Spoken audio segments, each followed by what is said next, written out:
Hey guys, welcome back to another episode of Raj Talks Games, and today we are going to talk about the Switch 2.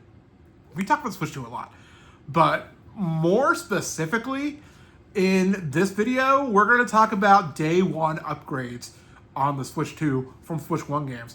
And not just any day one upgrades, I'm talking about the free, because we like free, the free day one upgrades, where if you own this game on the Switch, well, you're getting a free Switch 2 version. Not necessarily a Switch 2 version, but like we're getting enhancements of some form, some shape, some fashion. So, full disclaimer to start this, I'm not going to go over every one of these games because I don't know them all off the top of my head, and I'm working from my brain and memory when I'm shooting this video. All of these games are getting a graphical update. They're gonna have a like an HDR update, and just in general just look better. But some of them are also getting other interesting things that we're going to talk about as well. Several of them are actually going to get performance updates, frame rate updates. And there's a couple ones you're going to, I looked at and I thought to myself, why isn't this getting a performance update? Because this could really use it. But we're going to talk about that, and we're going to talk about why I don't think it is. So, to go ahead and just jump into the list, let's get one out of the way right now. Super Mario 3D World plus Bowser's Fury. So this one's very interesting because Super Mario 3D World itself is not getting any sort of enhancement. Bowser's Fury, the little side game, like a short 5-hour Mario game, it's almost like a tech demo in a lot of ways. I don't think it's really fair to call it a tech demo, but it's getting graphical enhancements, it's getting some performance enhancements. This was already a good-looking game. It's going to look even better on the Switch 2. I don't know that I'm going to revisit it. Personally, at this point, I'm just ready for a new Mario game. Just give me a new 3D Mario for now, and I'll be happy. So I think that's kind of where we're looking at with that game. Clubhouse Games 52.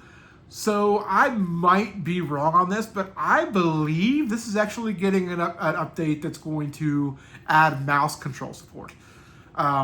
This game's not everybody's cup of tea. This is it's got classic games. It's got solitaire, blackjack, poker, backgammon, you name the classic game, it's on there. And I think this is a game that will definitely lend itself really well to getting the mouse support added onto it. It's kind of perfect to have that. Big Brain Academy, the Switch version of that is getting some Switch 2 upgrades. Super Mario Wonder is getting some Switch upgrades. You notice that I'm kind of glossing through some of these at this point because there's a couple games in particular that I really, really want to go into. And then, those are games, there's a few of the games that we know are getting some extra graphical enhancements, some HDR, things like that. So there are 4 games that I want to talk about in particular that I'm really going to spend the majority of this video kind of hitting on. Let's start off with The Legend of Zelda Link's Awakening and The Legend of Zelda Echoes of Wisdom. So these baffled me when they first announced. I mean, obviously, when they first announced games that were getting these upgrades, I saw these in the list and I thought, perfect. These games have issues. I love them, but they're not perfect. They have problems on the Switch. It's been evident. A lot of fans have criticized these 2 games because of the problems. They have performance issues, particularly. I didn't notice them as much when I was playing Link's Awakening on the Switch, that remake. However, Echoes of Wisdom, I did notice. There was some chugging. It did struggle at times. Now, these games, I'll put it out there right now, they did not receive and are not receiving a performance update on the Switch 2. And that, to me, was immediately disappointing. And then I really thought about it. And if you think about it, the Switch 2 it's more powerful hardware. So really, anything that you're playing on the Switch could potentially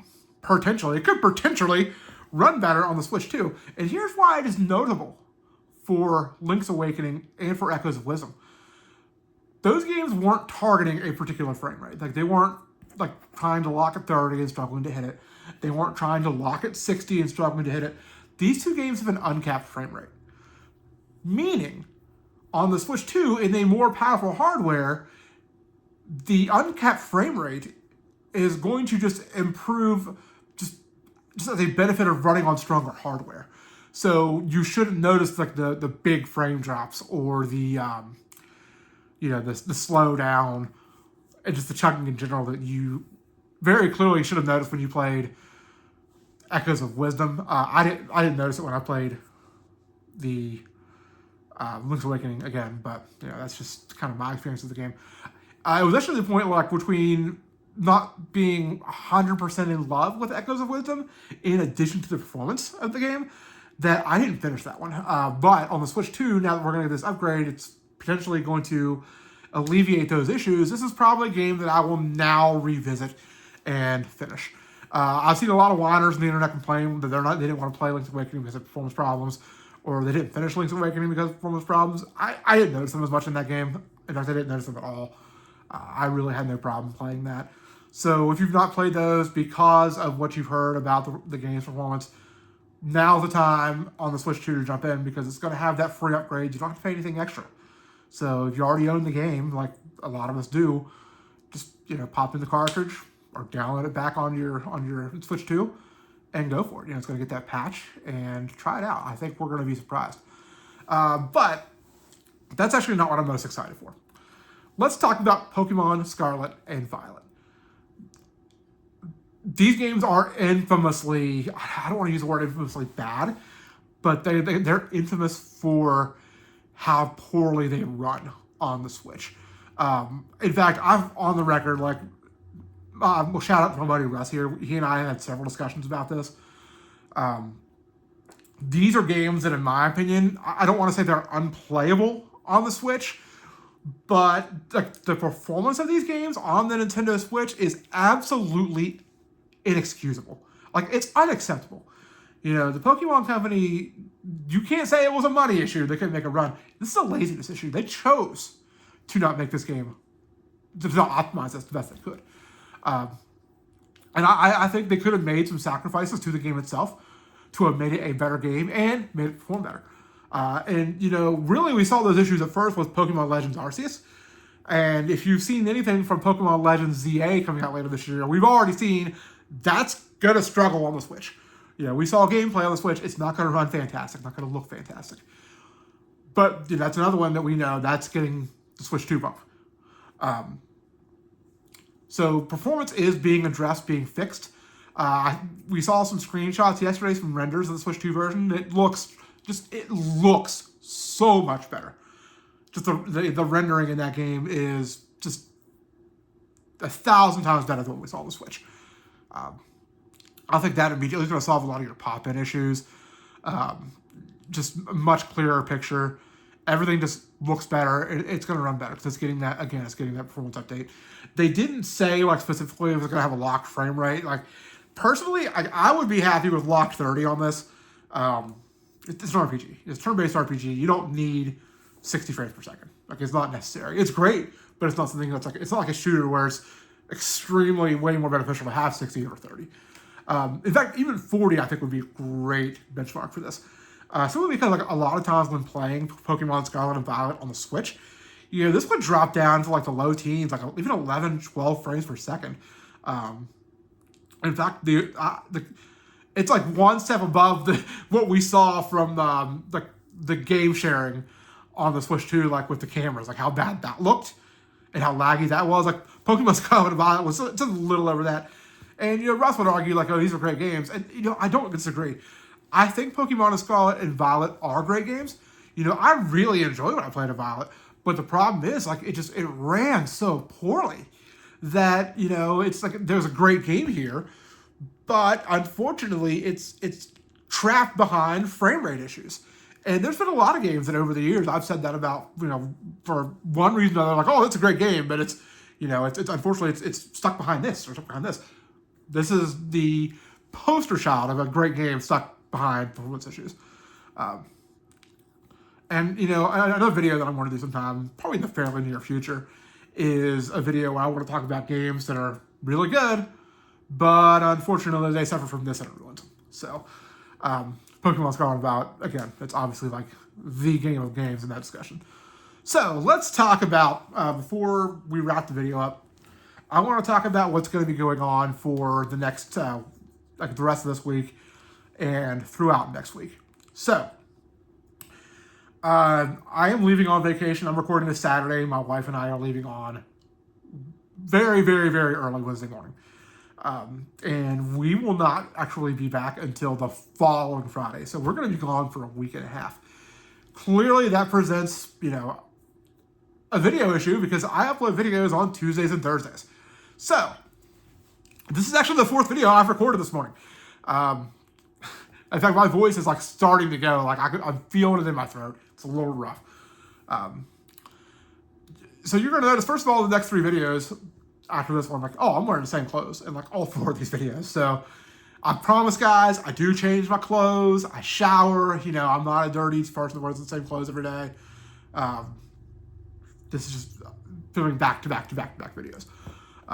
Also, you'll notice haircut. Michael Bonner probably already unsubscribed because I shaved the beard, and he specifically commented in the last video that if I ever shaved my beard, that he was unsubscribing. Sorry, buddy. It was already in the plans to shave my beard long before you made that comment, but I promise it'll be back. I am not wearing that full beard in 90-plus degree weather at Disney for a week and a half. Not doing it. So, had to get that haircut. Had to get that beard shave. So we're going to release 3 other videos over the next 2 weeks. And you want some spoilers? Okay, here's some spoilers. So the next 3 videos, coming this Thursday, you're going to get my final thoughts on Clair Obscur Expedition 33, as I just wrapped that game up a few days ago. And, I just want to talk about it a little more because I loved it so much. And then next week, I don't think I have the release order necessarily set in stone just yet, but I'm pretty sure on Tuesday, that video is going to be... we're going to talk about Square Enix, what's going on there. They really talked a lot just in this past week about upcoming plans and kind of how they're planning on running their releases over the next couple of weeks. We might have a video debut here. We'll see if he's up to popping up on the camera. I think he wants attention, so he may jump up here and join the video. Anyways, and then on Thursday, we're going to bring you the first of what's going to be several top 5 lists that I'm going to put on this channel. And I'm talking about my top 5 favorite Metroidvania games with a twist. What's the twist? You're going to have to wait until next Thursday to find out. So until then, just know that you're going to get a top 5 Metroidvania games list of some particular format. Yes, so we have, I want to introduce you, I guess, because he's not been on the videos. This is Turbo. This is the guy who sometimes tries to knock the camera over. He likes to play with the tripod when I'm recording. He's very, very orange. He has 1 orange brain cell. That's kind of all I can say about him. But anyways, guys, so that's the next 2 weeks of what's going to happen. When I get back from vacation, at that point, we're going to be less than a week out from the release of the Nintendo Switch 2. I don't remember if I mentioned it or not the other day. My GameStop is not doing a midnight. So, unfortunately, I'm not going to be doing any kind of a midnight launch video. I probably also won't record the video of myself picking it up, but I will definitely be doing some sort of an impressions video, maybe even an unboxing kind of video when I get home that afternoon from work, although I may not want to do that because I may be too excited and just want to go ahead and jump in and get it set up and play. So I guess we'll see. So that's what's kind of coming up the week I get back. And then, I think there's probably going to be several videos over the next the following weeks from the Switch 2 release that we're going to talk about the Switch 2 itself. We're going to talk about Summer Games Fest because we'll be about a week out of Summer Games Fest when I return from vacation. And then, really, before we know it, it's going to be time for Too Many Games in Philadelphia. And, of course, like I said before, Justin and I will be heading up to that. And there will definitely be Too Many Games videos. I don't know. There'll probably be some videos that I take on the show floor and at the con itself. There will definitely be pickup videos in the evenings. I'm going to try to release the release schedule that week's going to be a little different because I'll probably go ahead and do my regular Tuesday and Thursday release. I might skip Thursday because my goal at the moment is to go ahead and put up those pickups videos and those con videos on either Friday or Saturday or possibly both. So I haven't decided if I'm going to do one video for all that or I'm just going to do 2 separate ones, which are going to be some content from that. So, guys, that's pretty much all I have to say for now. It's going to be, again, a couple weeks before I really get to talk to you. So who knows what's going to happen between now and then in the gaming world. We may come back and I may have a lot to say. So I guess we'll see. But until next time, guys, we'll see ya.